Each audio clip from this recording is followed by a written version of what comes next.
जय श्री महाकाल। कई साधक ने पूछा है कि हम शक्तियों से काम कैसे लें और उनका जो भोग है उन्हें कैसे दें।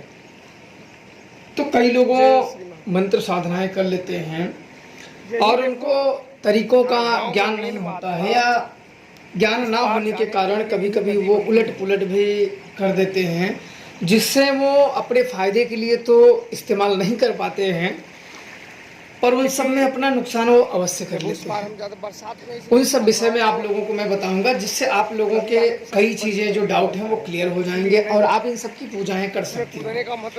और ये वही बता सकता है जिसने स्वयं ही कर रखा हो, क्योंकि ये कोई एक दो दिन में सीखी नहीं जा सकती। बताई जरूर जा सकती है, इसमें वर्षों लग जाते हैं।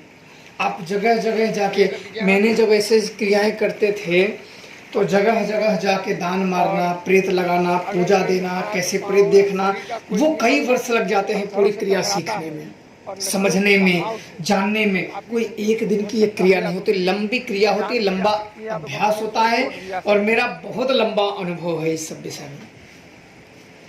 अब वही आप लोगों को मैं बताऊंगा जिससे आप लोग अपनी पूजा में, अपनी पद्धति में जो कर रहे हो उसमें आसानियां हों।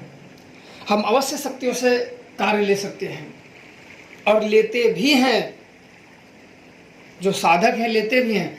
कुछ लोग जो नए में आना चाहते हैं उन लोगों में आत्मविश्वास की कमी और विधानों का पूर्ण ज्ञान ना होना, इस कारण से वो पीछे मत खा जाते हैं। सर्वप्रथम कोई भी शक्ति हो, सात्विक शक्ति हो या तामसिक शक्ति हो, जब भी उनसे कार्य ले पूजा करते समय, एक तो होता है साधना विधान का और दूसरा होता है कार्य विधि या प्रयोग विधि कह लीजिए। तो एक साधना विधान होता है, प्रयोग विधि होता है। साधना विधान वो होता है जिस विधानों से आप सिद्धि करो, वो होता है साधना विधान। उस विधानों से आपने कर लिया।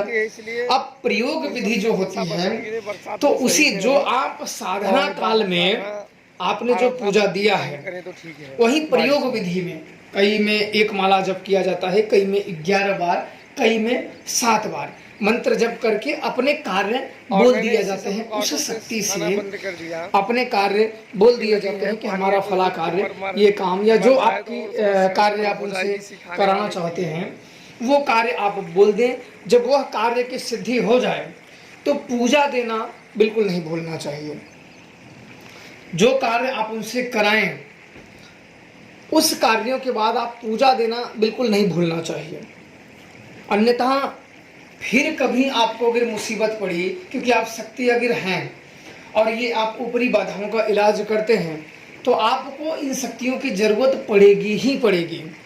और आप ऐसे करा लेंगे और भोग अगर नहीं देते हैं तो जरूरत पड़ने पे यह शक्तियाँ आपकी फिर मदद नहीं करेंगी और आप लंबे मुसीबत में आ सकते हो या फंस सकते हो।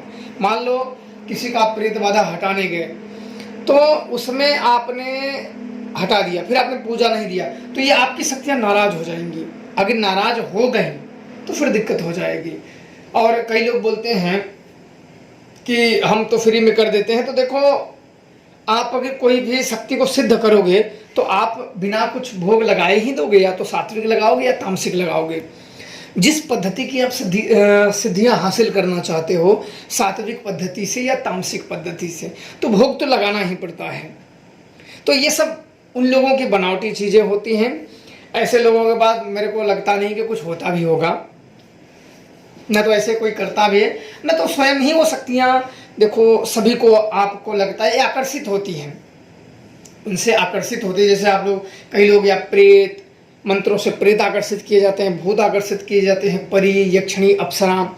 तो ये मंत्र आकर्षित का होता है, आवाहन का होता है, कई चीज़ें मंत्र होती हैं, उस हिसाब से करते हैं। तो कार्य होने के बाद उनका पूजा जिस पद्धति से करें, जो आप अगर बलि पे कर रहे हैं तो बलि दीजिए। अब आती है इसमें, कई लोग बिना मंत्रों के देवता आते हैं शरीर पे, बिना मंत्र पढ़े उनको देवता शरीर पे आ जाते हैं। उन्हें हमारी भाषा में ओझा कहते हैं, कई लोग उन्हें भगत कहते हैं, जो मतलब पूजा करके उन्हें मिल जाती है। वो सवारी जिन्हें मिल जाती है, जिनके ऊपर आते रहते हैं, आपने देखा होगा, जिनके ऊपर आ जाते हैं। तो वो क्या करते हैं, सेवा से उन्हें मिल जाती है। उनमें भूत भी हो सकते हैं, प्रेत भी हो सकते हैं, अन्य भूत प्रेत या शैतानी शक्तियाँ भी हो सकती है, क्योंकि पूजा से कई ज़्यादातर यही शक्तियाँ जल्दी आ जाती है। और मंत्र में कई विधान होते हैं, आसन जाप, शरीर कीलन, सुरक्षा मंत्र और शुद्धिकरण मंत्र होते हैं। इन सब चीज़ों को करने के बाद ये उतना इन्वॉल्व भूत नहीं हो पाते हैं। तो कोई भी शक्ति से कार्य करने से पहले आप लोग उनके मंत्रों का जाप करें, और सिद्ध होने के बाद जब कार्य ले लें तो उनका भोग देना बिल्कुल नहीं भूलना चाहिए।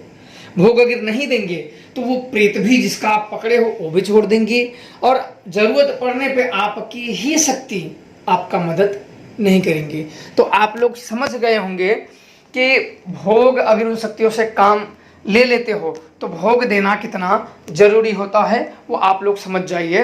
अन्यथा आप अपने शक्तियों से हाथ धो ही लोगे, पर जरूरत पड़ने पे आप मुसीबत में भी पड़ जाओगे। इसलिए आप लोगों को अब समझ में आ गया होगा, तो उसी हिसाब से करिए, कभी दिक्कत नहीं आएगी। जय श्री महाकाल।